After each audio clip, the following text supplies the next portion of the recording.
আমরা 3 বন্ধু খুব ভোরে চাঁদপুর থেকে ট্রেন করে আমরা চলে এলাম চট্টগ্রাম। আমাদের গন্তব্য বান্দরবান। আমরা বাসে উঠলাম, বাসে উঠে চট্টগ্রাম থেকে সোজা বান্দরবানে চলে এলাম। বান্দরবানে এসে আমরা প্রথমেই সিদ্ধান্ত নিলাম যে আমরা মূল শহরটাকে একটু ঘুরে দেখব। তো সেই পরিপ্রেক্ষিতে আমরা মূল শহরটাকে একটু ঘুরলাম। ঘুরতে ঘুরতে প্রায় দুপুর হয়ে এলো। আমরা খাবার উদ্দেশ্যে সেখানে একটা হোটেল খুঁজলাম এবং একটা হোটেল পেয়েও গেলাম। সেখানে গিয়ে আমরা আমাদের দুপুরের খাবারটা খেয়ে নিলাম। কি খেলাম আমরা সেখানে আপনারাও দেখুন। বাকিটা পরের পর্বে আপনাদের জন্য থাকছে। দুপুরের খাওয়া শেষ করে আমরা বান্দরবান শহরে আবার 1-2টা চক্কর দিলাম। এই চক্করের উদ্দেশ্য ছিল আমরা কিছু হোটেল মোটেল দেখব যেখানে আমরা আজকের রাতটা থাকতে পারি। কিন্তু আমরা বেশ ঘুরেও আমাদের মনের মতো বা পছন্দসই হোটেল পেলাম না। আমরা জেনেছিলাম যে বাংলাদেশ পর্যটন কর্পোরেশনের মোটেল আছে বান্দরবনে, সেটা বেশ ভালো। তো এখন আমরা সেখানেই যাচ্ছি। তবে এই মোটেল বান্দরবনের মূল শহর থেকে বেশ কিছুটা দূরে। আমরা পর্যটন কর্পোরেশনের মোটেলে চলে এসেছি। আমরা সিদ্ধান্ত নিয়েছি আমরা এখানেই থাকব। এখান থেকে আমরা বান্দরবন আগামীকাল দেখার উদ্দেশ্যে বিভিন্ন স্পটে যাব। এখানে ভাড়া কিছুটা বেশি হলেও তাদের সেবা বেশ ভালো। পরদিন সকালে আমরা দেবতাখুম দেখার উদ্দেশ্যে একটা সিএনজি ভাড়া করে তারপর বেরিয়ে পড়ি। এই সিএনজিটি আমরা ভাড়া নিয়েছি সারা দিনের জন্য। তবে যারা গ্রুপে যান সেখানে তারা চাঁদের গাড়ি নামে একটা গাড়ি আছে, যেটা ভাড়া করে নিতে পারেন। সেখানে 10 থেকে 12 জন মানুষ যাতায়াত করতে পারে। তবে সিএনজিতে সর্বোচ্চ 3 থেকে 4 জন। আমাদের উদ্দেশ্য দেবতাখুম দেখা হলেও আমাদেরকে প্রথমে যেতে হবে রোয়াংছড়ি। আমরা এখন সে পথেই যাচ্ছি। তবে পথে যেতে যেতে যে ধরনের নয়নাভিরাম দৃশ্য আমাদের চোখে পড়ছে, আমরা আবির্ভূত হচ্ছি। এটাই প্রকৃতির আসলে অপার সৌন্দর্য, আসল সৌন্দর্য। কি যে ভালো লাগে, মনে হয় একটা ঘর তুলে ওই পাহাড়ের উপরে আমরা থেকে যাই। যা দেখি তাই ভালো লাগে। পাহাড়, ঘন জঙ্গল, অসংখ্য গাছপালা।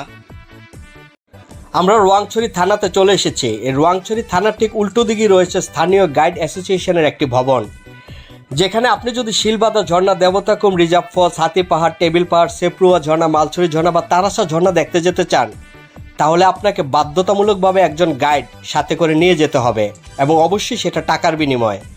এই গাইড আপনাকে প্রয়োজনীয় তথ্য, আপনাদের প্রয়োজনীয় তথ্য এবং ন্যাশনাল আইডি কার্ডের ফটোকপি সহ স্থানীয় রোয়াংছড়ি থানাতে জমা দিয়ে অনুমোদন করিয়ে নেবে। এই কাজটা অবশ্য আপনিও করতে পারেন।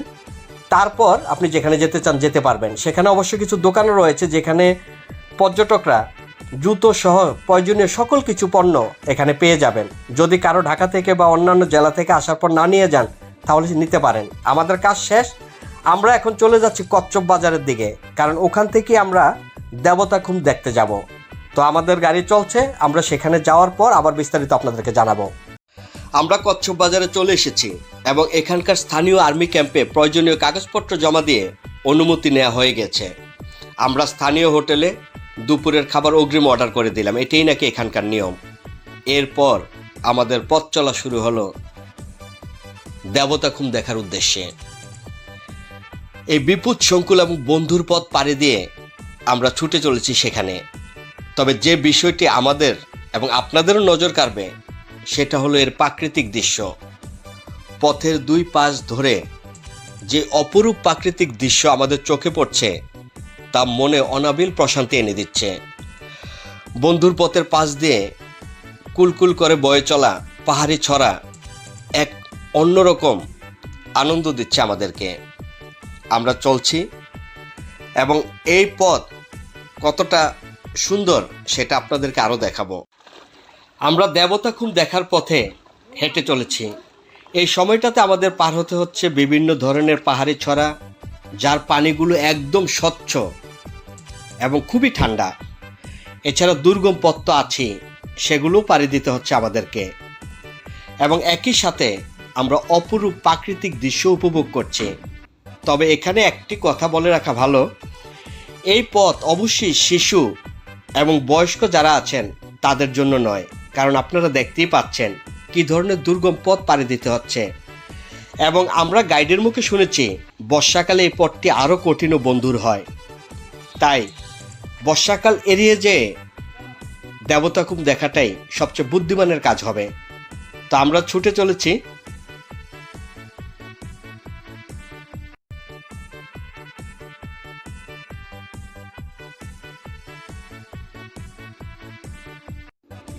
অনেক দুর্গম পথ পাড়ি দেওয়ার পর আমরা যখন অনেকটা ক্লান্ত শ্রান্ত, ঠিক সেই সময় আমাদের সামনে সুযোগ মিলল মারমা সম্প্রদায়ের একজনের বাড়িতে দুদণ্ড বিশ্রাম নেয়ার।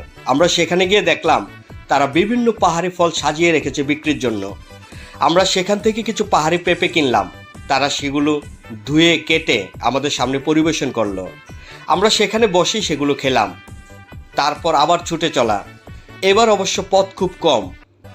এই যে মাঠটি দেখতে পাচ্ছেন, এটা পাড়ি দিলেই আমরা চলে যাব সেই দেবতাখুমে। ওই যে দূরে দেবতাখুমের গেট আমরা এখান থেকে দেখতে পাচ্ছি। আমরা চলে এসেছি। এবার এখান থেকে প্রয়োজনীয় অল্প কিছু কাজ আছে, যেটা সেরে আমরা স্পটে চলে যাব। আপনারা আমাদের সাথেই থাকুন। এবার আপনাদেরকে সেই দেবতাখুম দেখাবো। এখন যে পথটুকু পাড়ি দিচ্ছি, এই পথের শেষেই দেখা মিলবে দেবতাখুমের। আমরা দেবতাখুমে চলে এসেছি। অপরূপ সৌন্দর্য আমাদের চোখে ধরা দিচ্ছে। এখানে আসলে যে কারো মন ভালো হয়ে যেতে বাধ্য।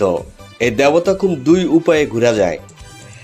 এক হলো নৌকার মাধ্যমে, যেটার মাঝি থাকবে স্থানীয় কোনো মাঝি, আর আরেকভাবে ঘোরা যায় বাঁশের তৈরি ভেলার মাধ্যমে।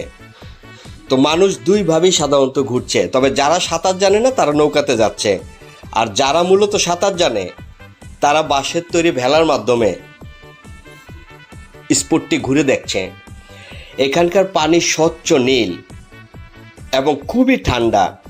দুই পাশে পাথুরে পাহাড়, এর মধ্যে দিয়ে গেলে অন্যরকম এক অনুভূতি কাজ করে।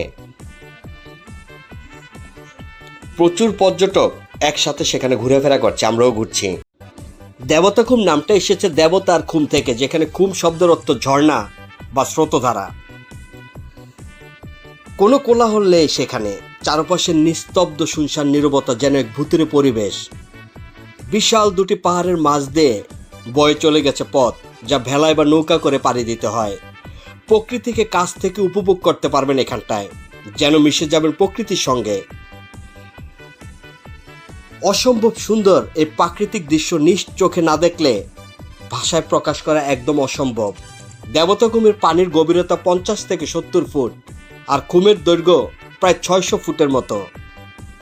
ট্রেকিং, অ্যাডভেঞ্চার, রিস্ক, ভেলার কায়াকিং সব কিছুর কম্বো এই দেবতাখুম। দেবতাখুমের অসাধারণ প্রাকৃতিক সৌন্দর্যে আমরা পুরোপুরি মুগ্ধ, কিন্তু মন না চাইলেও এখন আমাদেরকে ফিরতে হবে। আমরা এখন ফেরার পথ ধরব। দেবতাখুম ভ্রমণ শেষে এবার আমরা ফিরে চলেছি। পথে দেখা মিলল বেশ কিছু পাহাড়ি বুনো ফুলের, বড়ই সুন্দর, দেখে চোখ জুড়িয়ে যায়। আমরা ফিরে চলেছি কচ্ছপতলি বাজারের দিকে।